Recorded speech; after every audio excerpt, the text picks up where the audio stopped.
acrescentou um pouquinho mais de dor, porque tem 6 meses que a minha mãe faleceu, e mal a minha mãe faleceu, eu jamais passaria na minha mente, depois de 6 meses, porque eu contava muito.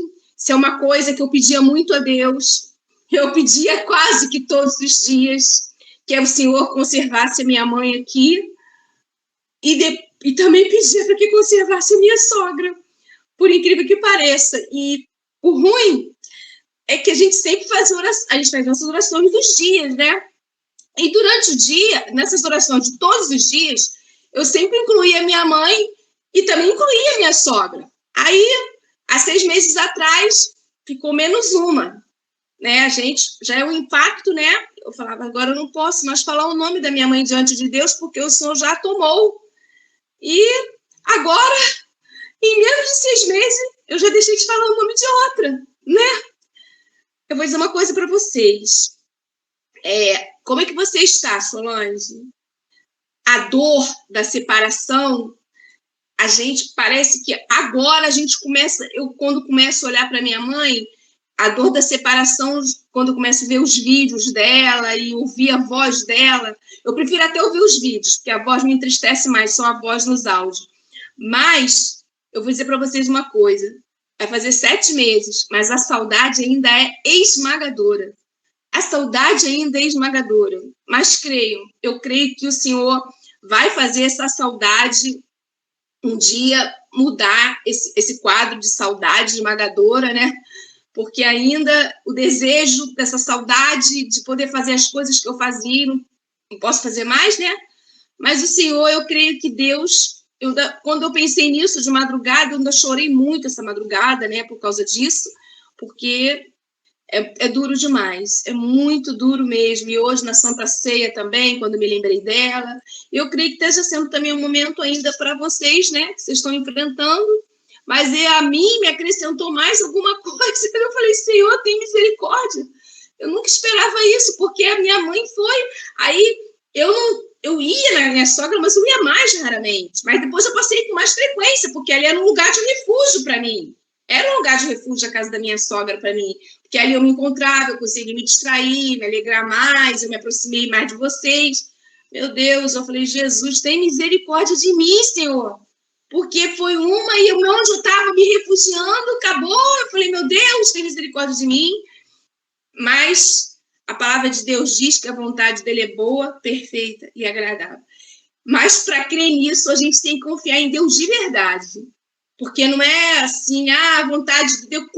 Quantas palavras eu recebi quando minha mãe faleceu disso? Solange, a vontade de Deus é boa, perfeita e agradável. Antes da minha mãe morrer, eu já tinha ouvido uma pregação e o pastor já tinha falado isso para mim.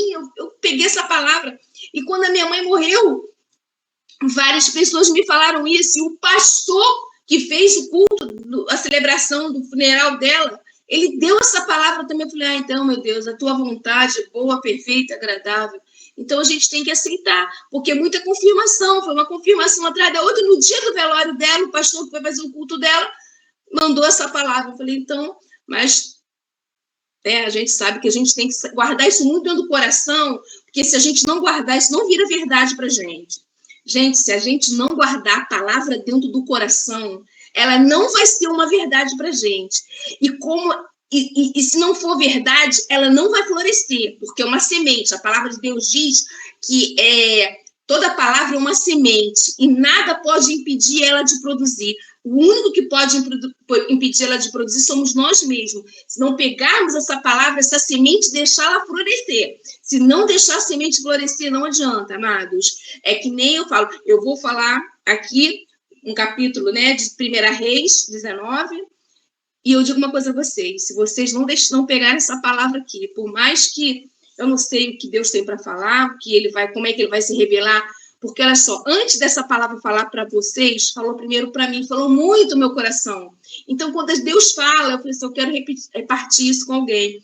E se Deus falou ao meu coração, eu creio que ele tem algo para falar para vocês. Eu não sei qual versículo, qual vai ser a parte mais que ele vai tocar no coração de vocês, mas o que eu quis dizer para vocês isso é hoje. Se essa palavra não for plantada, essa semente não for plantada e for cuidada e for regada, ela não vai florescer. E nisso eu digo, ainda que estejamos todos nós reunidos aqui, então vai valer. Agora, e eu digo isso até se alguém chegasse aqui e desse um único versículo, mas você tem que pegar essa semente, guardar e regar ela com amor, e regar. Como que eu faço isso? Eu faço do meu jeito, eu faço meditando, eu faço pensando, porque nós sabemos hoje, gente, a palavra de Deus diz em Romanos 12, 2, transformai-vos pela renovação do vosso entendimento. Aí tá, para que possa experimentar a boa e perfeita e agradável vontade de Deus. Mas aí todo mundo fala, a vontade de Deus é boa, perfeita e agradável. Mas quando essa vontade é boa? Quando você pega a sua mente e alinha a sua mente aos pensamentos de Deus.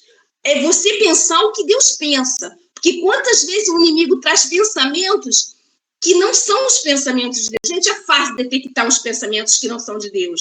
Está de acordo com a palavra? Está de acordo com o que Deus diz? É pensamento de Deus. Agora, não está de acordo com a palavra, não está de acordo com aquilo que Deus fala, não é pensamento de Deus. Ah, mas é muito simples. Gente, as coisas de Deus são simples. Ninguém se manifestou na terra com a maior simplicidade do que a pessoa de Jesus Cristo. Eu creio que ele foi o homem mais poderoso, porque ele era uma divindade, ele era Deus, mas se formou em forma humana, né? Porque ele tinha que passar as nossas aflições, sentiu, ele se esvaziou de si mesmo, e ele teve essa oportunidade de viver o que a gente vive, de passar para sentir o que a gente sentiu, para poder, através da vida dele, ele se esvaziar como Deus e ser igual a nós, entendeu? Mesmo sendo Deus, 100% homem, 100% Deus, sentiu as mesmas aflições, as mesmas tristezas, as mesmas angústias, até a dor na carne, ele sentiu as mesmas dores. Porque se não fosse assim, não haveria como ele nos representar, como ele fazer a troca da ira, né? Porque nós tínhamos uma dívida, não uma dívida com o diabo. Muitas pessoas pensam, nós tínhamos uma dívida. A nossa dívida não era contra o diabo, com o diabo. A nossa dívida era contra a ira de Deus. Que Deus ficou irado por causa da desobediência, houve uma separação. Então, foi isso que fez com que Jesus se aniquilasse em forma de mesmo sendo Deus, se tornando homem, mas suportou as mesmas coisas. E ele suportou por nós, para que nós pudéssemos suportar hoje também as mesmas tristezas, a mesma amargura, até a dor mesmo carnal. Ele tomou o nosso lugar. E hoje nós podemos dizer que nós somos justiça de Deus. Nós somos justificados. O que quer dizer justificado? Justo fiquei. Eu fui justificado. Eu fiquei justo.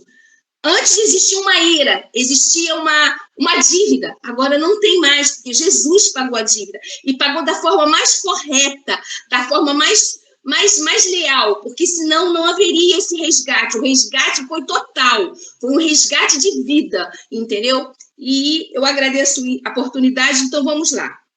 O que eu vou falar sobre, 1 Reis 19. 1 Reis 19. Jezabel ameaça Elias. Vamos lá. E Acabe fez saber a Jezabel tudo quanto Elias havia feito, como totalmente matara todos os profetas da espada. Então, Jezabel mandou uma mensagem a Elias a dizer-lhe: assim me façam os deuses e outro tanto, se de certo amanhã, a estas horas, não puser a tua vida como a de um deles. A gente sabe da história de Elias, que ele confrontou o Monte Carmelo, os profetas de Baal, e dali saiu o vencedor.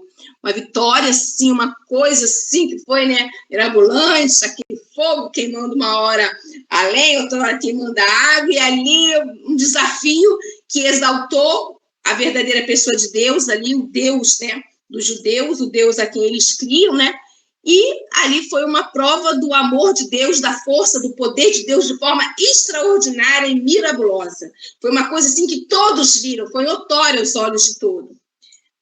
E aí o que aconteceu? Só que aí, depois disso tudo, o Acabe foi e falou para Jezabel, e a Jezabel ficou irada. E o que ela foi? Ela lançou-lhe uma ameaça em Elias. Versículo 3. O que vendo ele, se levantou para escapar com vida. Se foi e veio a Berseba, que é de Judá, e deixou ali o seu moço. Ele tinha, né, um conservo com ele lá, que acompanhava ele em tudo que ele fazia, ele deixou.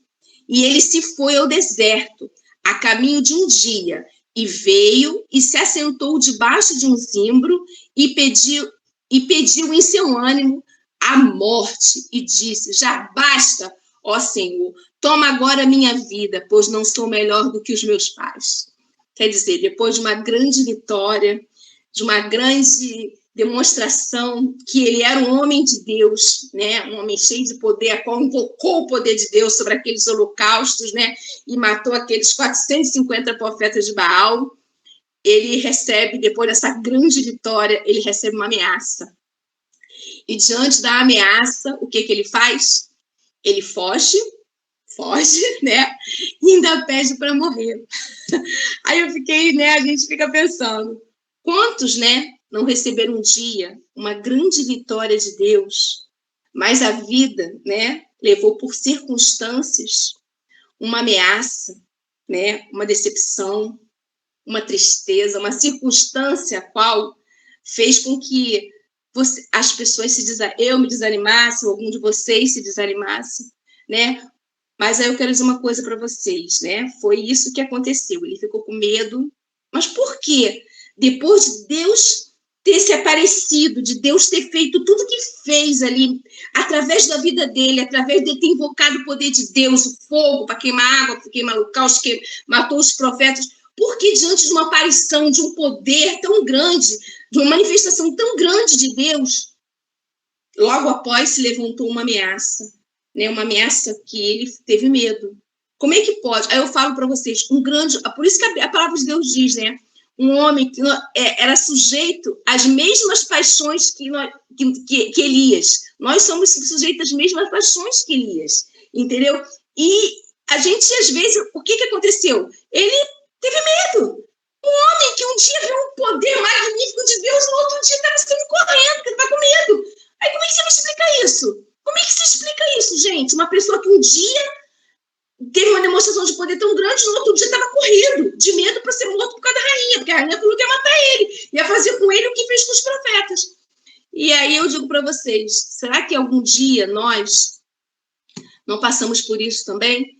De ter recebido uma bênção tão grande, um favor tão grande, uma glória tão grande na nossa vida, mas em alguma caminhada, aqui, ó, e ele se foi deserto, caminho de um dia, mas diante de um dia, de um caminho nosso, a gente vê essa ameaça, vê essa circunstância, que eu não vou dizer que para muitos... Gente, essa circunstância pode ser várias coisas, pode ser tantas coisas que a gente pode botar, pode ser uma dificuldade financeira, pode ser a perca de um familiar, pode ser a perca de um casamento, pode ser a perca de um emprego, pode ser perca de várias coisas. E aconteceu isso com ele, né? Mas a Bíblia diz que ele, sendo sujeito à mesma coisa que nós, ele fez o fogo cair do céu. E ali o holocausto consumiu. Então, quer dizer que nós não somos diferentes de Elias. Nós estamos no mesmo patamar de Elias. Mas, vamos lá. E eu quero dizer para vocês o seguinte, ele pediu para morrer. E será que algum dia... Gente, eu não sei vocês, mas um dia eu já falei assim, ai Deus... não aguento mais. A gente já sabe da história do Eleazar e da Bárbara, que um dia, né? Todo mundo um dia, será que nenhum de nós pediu para morrer? Pediu falar assim, eu não aguento mais. A situação já chegou numa... Olha só como é que é verdade isso. Olha só como é uma verdade. Tem dia que você fica tão desanimado, que você olha para a tua situação e fala assim, caramba, será que vale a pena? Aí a gente fica pensando, pô, mas olha só, olha só, tem uma noção maior de coisas até melhores. A gente tem uma noção assim, poxa, se eu for para o céu vai ser melhor, no céu o negócio vai ser bem melhor do que aqui. Eu acho que é melhor ficar no céu do que ficar aqui. Mas, gente, olha só, não é bem assim, entendeu? Deus deu uma grande vitória a Elias. Depois dessa grande vitória veio um desafio, veio uma circunstância contrária.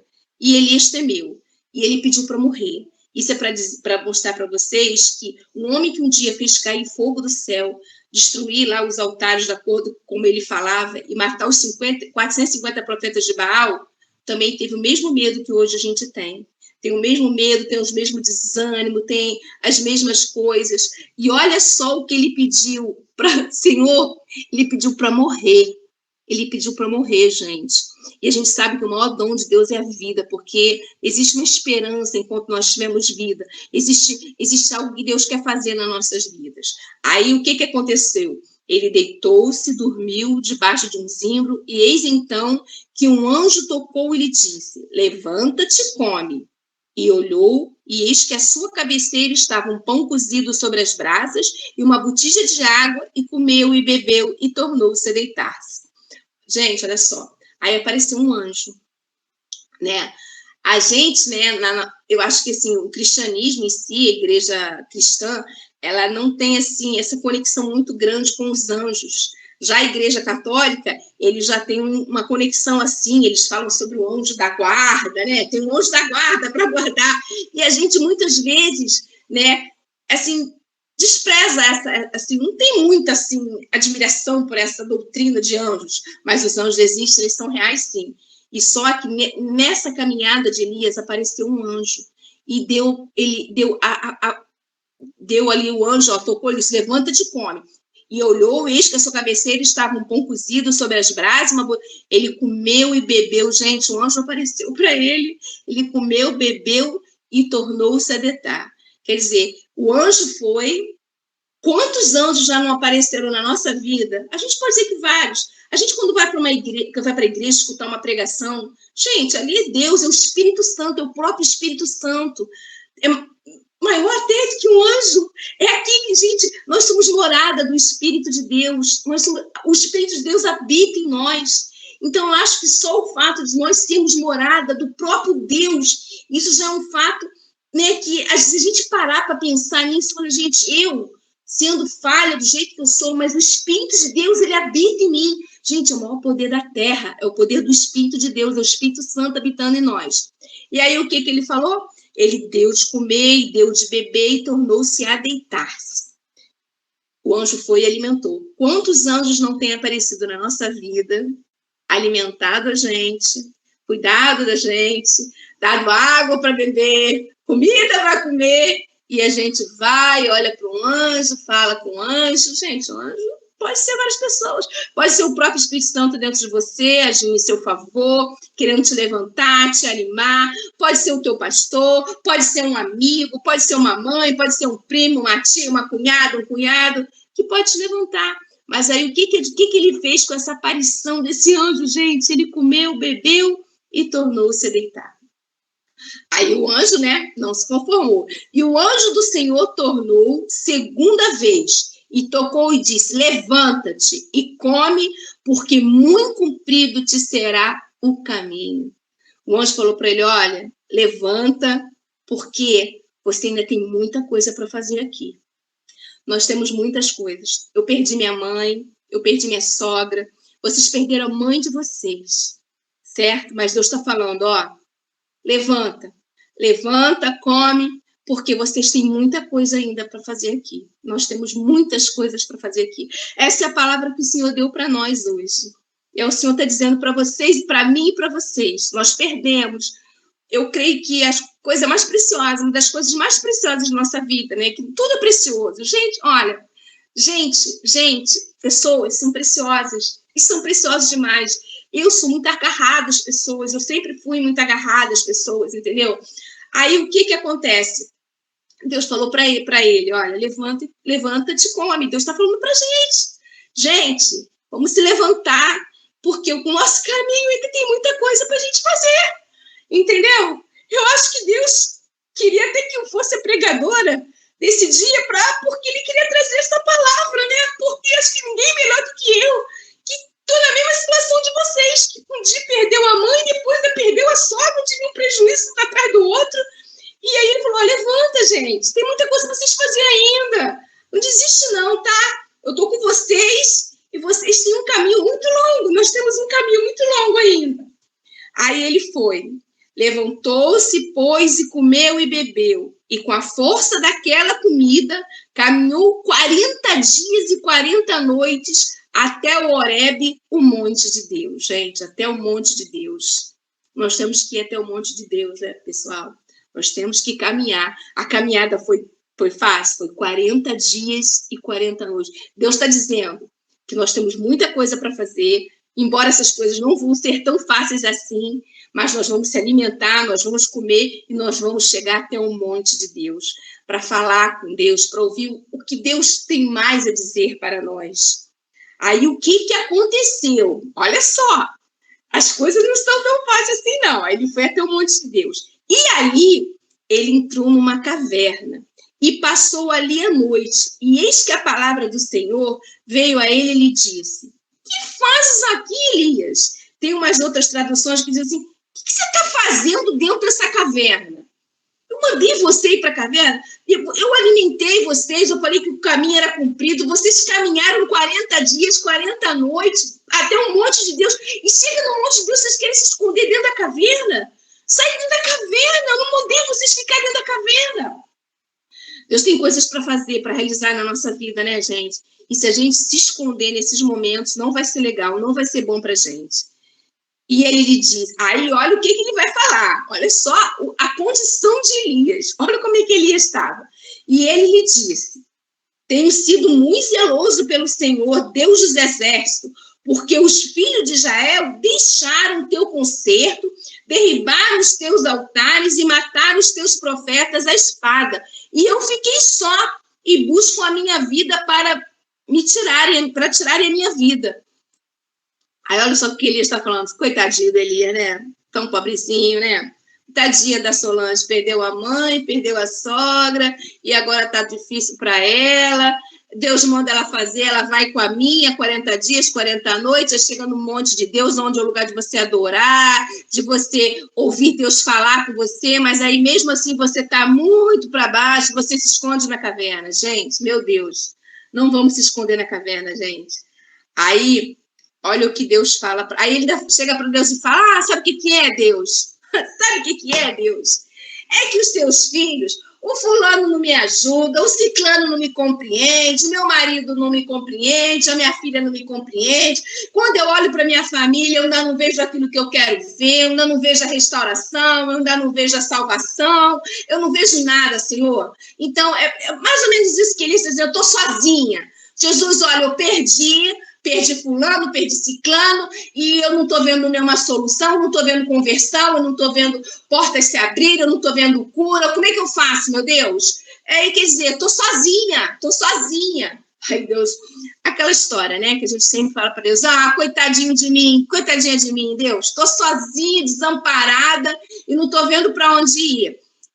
E Deus falou para ele, sai da caverna.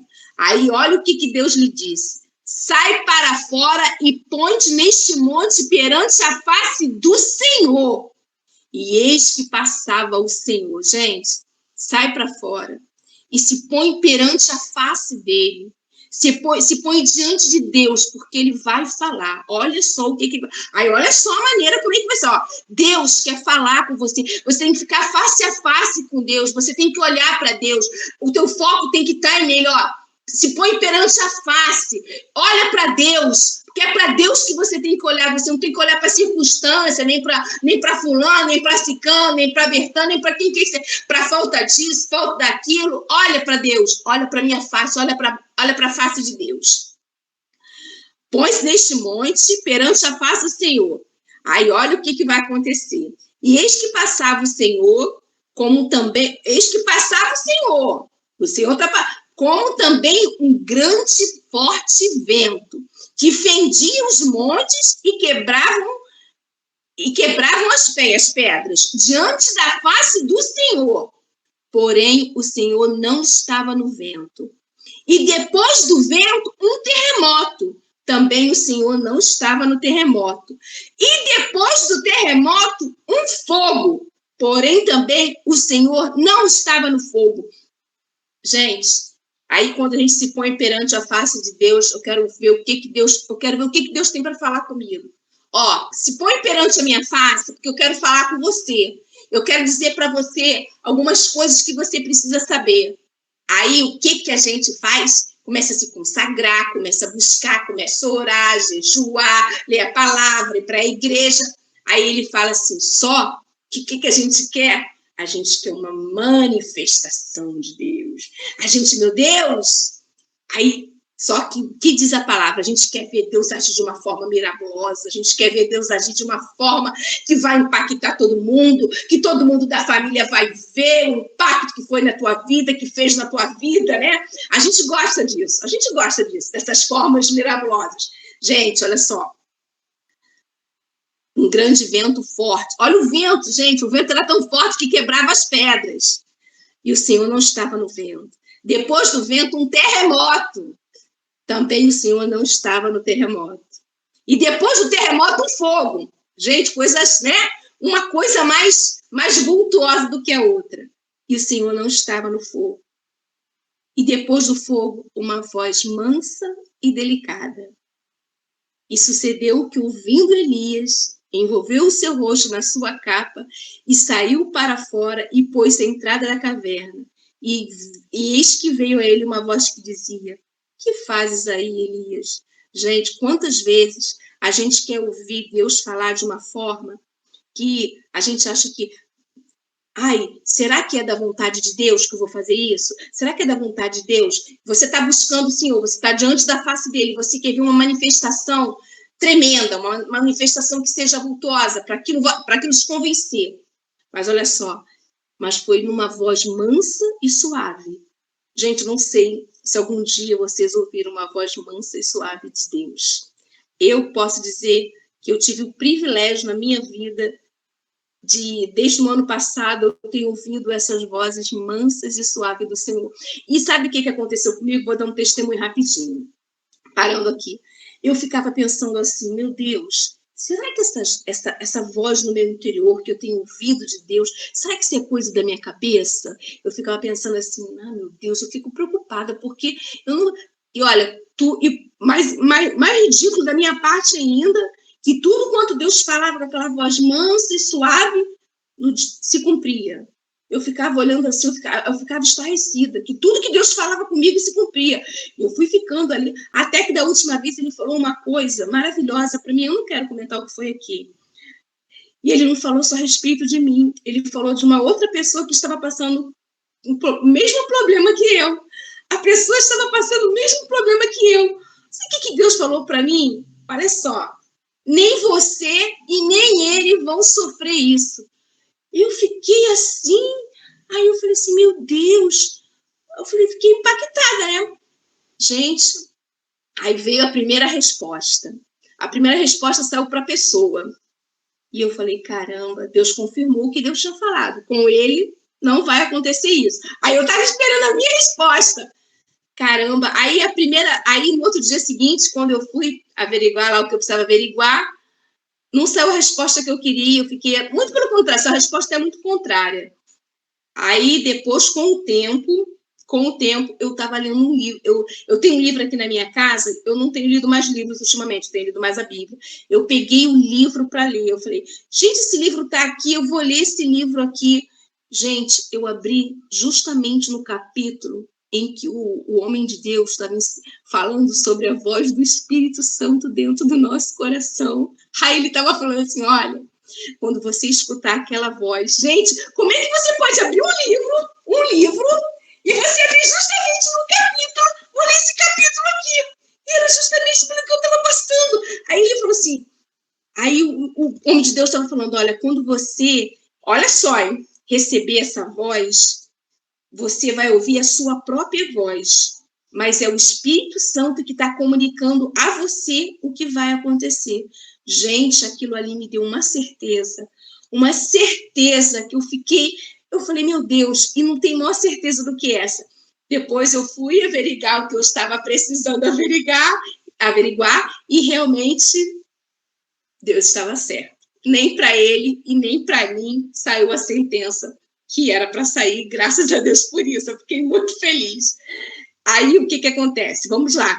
Esse foi um testemunho maravilhoso. Quando vocês ouvirem uma voz dentro de você, entendeu? Você vai pensar, é uma coisa que eu não posso explicar, eu não tenho como explicar. Você, assim, é o Espírito Santo falando contigo de uma forma que você fica olhando assim, fica pensando coisa da tua cabeça, mas não é. Mas eu vou dizer uma coisa a vocês, hein?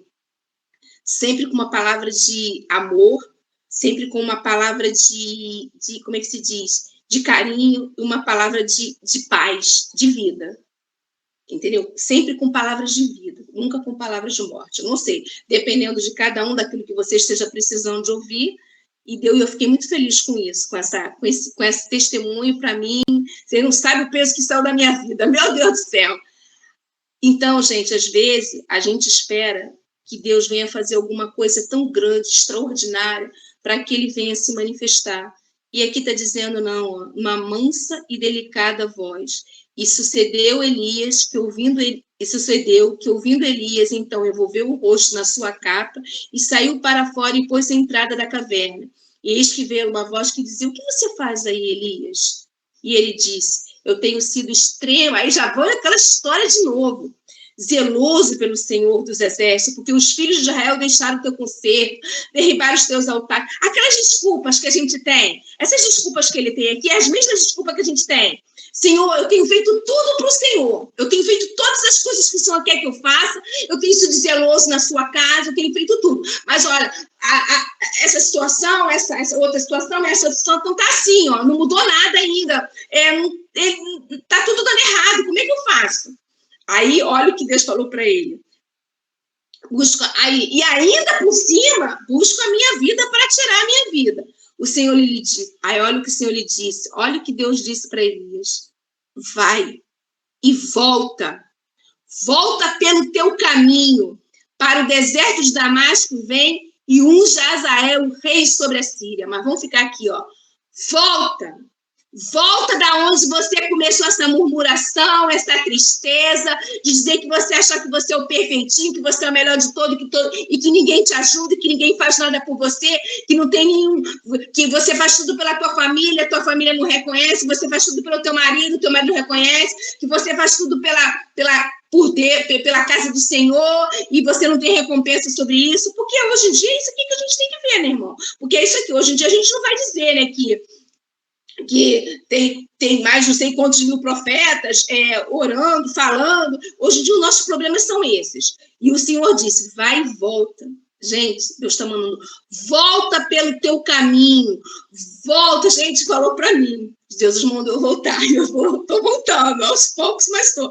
Volta pelo teu caminho para o deserto de Damasco. Aí olha só, gente, quando ele volta, Jesus fala, volta da onde você começou, volta da onde você parou. Por que você está aí? Por que você está fazendo essa caverna? Vem, sai dessa caverna, vem para fora, volta para mim, mas volta para mim de verdade, volta para mim confiante, volta para mim sabendo que eu sou o teu Deus, que eu te ajudo, que eu te sustento com a destra da minha justiça, volta para mim. Volta para mim, o que você está querendo? Você está querendo o quê? Ficar dentro dessa caverna? Você está querendo o quê? E outra coisa que ele falou, está querendo o quê? Fogo, terremoto, vento? Eu vou suave, eu vou agir na tua vida do jeito que eu achar melhor. E se for com uma calmaria, vai ser com calmaria. Um dia após o outro, e diante de uma coisa, de uma conversa, de um caminho, de um encontro, Deus faz dessa forma.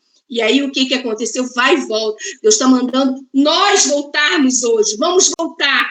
E olha só, gente, quando ele volta, e olha o que ele fala, vai e volta e unge Azael sobre rei da Síria.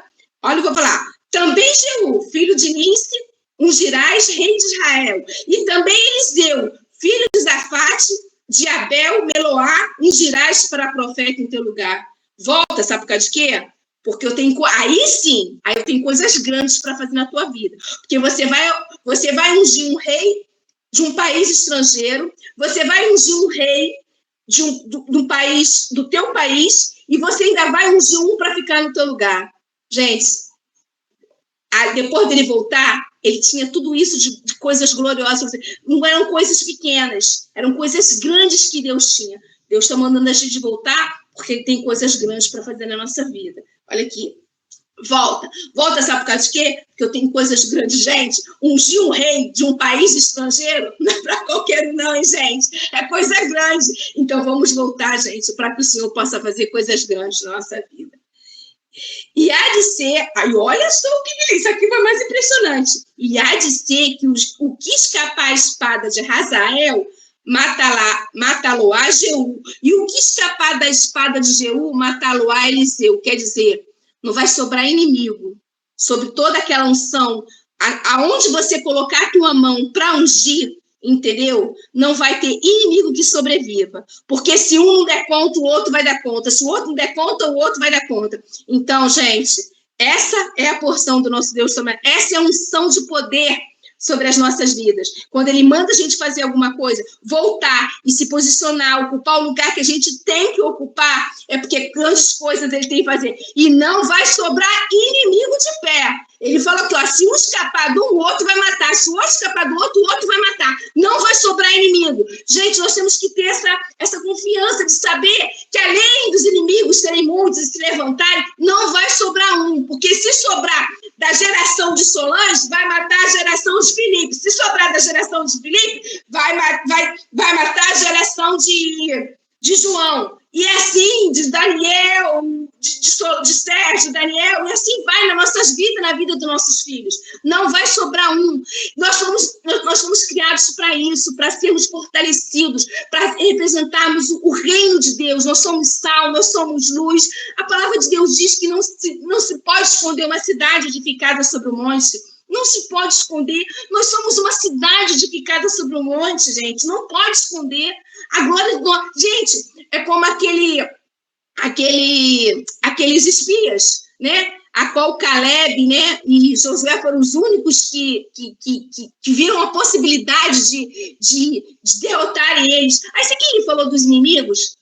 A proteção deles já foi. Eles não têm proteção. E eles serão como pão. Pega a adversidade, pega o que está te enfrentando, pega aquilo que está te arrasando, que está te magoando, que está destruindo o teu coração, pega a adversidade, pega o teu inimigo e faz assim, come ele, sabe o pão? O pão é a palavra de Deus, eu sou o pão que desceu do céu, Jesus é o pão que desceu do céu, porque quando os inimigos estão ali, o que você tem que fazer? Você tem que comer da palavra é pão, vai ser pão para você vai se alimentar, mas tem que se alimentar, hein? Porque ninguém destrói inimigo de estômago vazio. Ninguém destrói inimigo fraco. O inimigo ele é derrotado aqui. É aqui que o inimigo é derrotado, na palavra. Não tem outra maneira de derrotar o inimigo a não ser na palavra. Então, ele falou, eles são pão para a gente, ó, vamos comer as palavras de Deus e vamos derrotar eles, vamos nos fortalecer. E então, assim, gente, ó, o que escapar da nossa geração, o que nós, não sei por que deixarmos escapar, os nossos filhos vão destruir. E se os nossos filhos não destruírem, os nossos netos vão destruir. Se os nossos netos, bisnetos, tataranetos, até a vinda do Senhor, assim seja para a glória de Deus Pai. Também, a escapar a espada de João matou a Eliseu. Também, deixa eu ver a hora aqui, gente, estou rápido. Mas também eu fiz ficar em Israel 7.000, todos os joelhos que não se dobraram a Baal e toda a boca que o não beijou, gente. O Eliseu estava se pensando que ele era o máximo, que ele era o melhor de todos. Tem muita gente boa fazendo a obra de Deus, tem muita gente boa ainda que não se dobrou os joelhos para Baal, tem muito pastor, muito homem de Deus, muita mulher de Deus orando, ensinando a palavra, tem muita gente fazendo muita coisa boa, e não é a gente que vai se achar que está melhor do que somos os únicos melhores da terra. Partiu, pois, Elias dali e achou... Aí, olha só, começou já o ministério dele. Partiu, pois, Elias dali e achou Eliseu, filho de Zafate, que andava lavrando com 12 juntas de boi, e diante dele ele estava com 12. Elias passou por ele e lançou a sua capa sobre ele. Lançou a capa, né?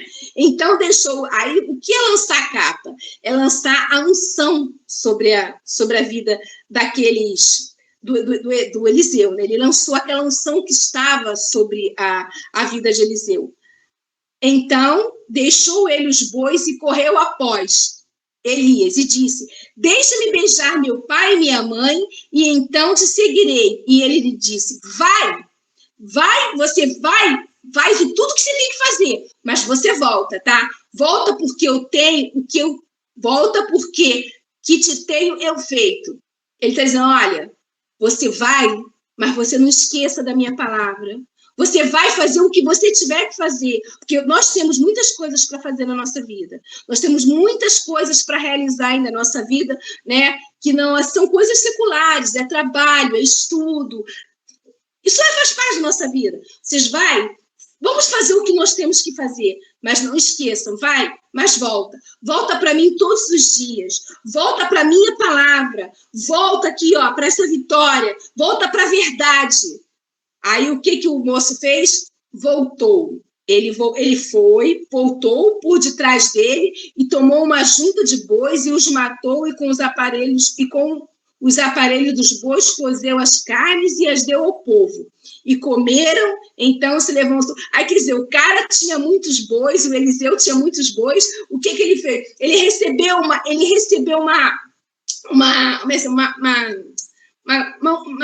missão de Deus. Ele recebeu uma missão de Deus e ele tinha muita riqueza, ele tinha muita coisa. O que ele fez? Ele assou tudo, ele entendeu? Vamos fazer uma festa aqui, porque hoje Deus está me chamando para eu ter um ministério com ele. Então eu vou dividir tudo que eu tenho, vou me alegrar com vocês, depois eu vou fazer o que eu tenho para fazer. Gente, vamos se alegrar, vamos fazer tudo que a gente tem para fazer, vamos se reunir, vamos cantar, vamos louvar, vamos passear, vamos se divertir, porque faz parte, mas vamos também servir o Senhor, vamos seguir a Deus, porque esse acho que é a maior alegria, né? Servir ao Senhor, voltar para Ele, volta para mim. Você pode fazer o que você quiser, assim, quiser que eu diga, né, entre aspas, né? Volta para fazer o que você tem que fazer, que é me seguir, que é fazer a minha vontade, que é estar diante de mim, da minha palavra, dos meus preceitos, daquilo que eu quero falar com você. E é isso aí, eu agradeço a oportunidade em nome de Jesus e me desculpa, meu amor. Glória a Deus, Solange, louvado seja o nome do Senhor, palavra poderosa e maravilhosa.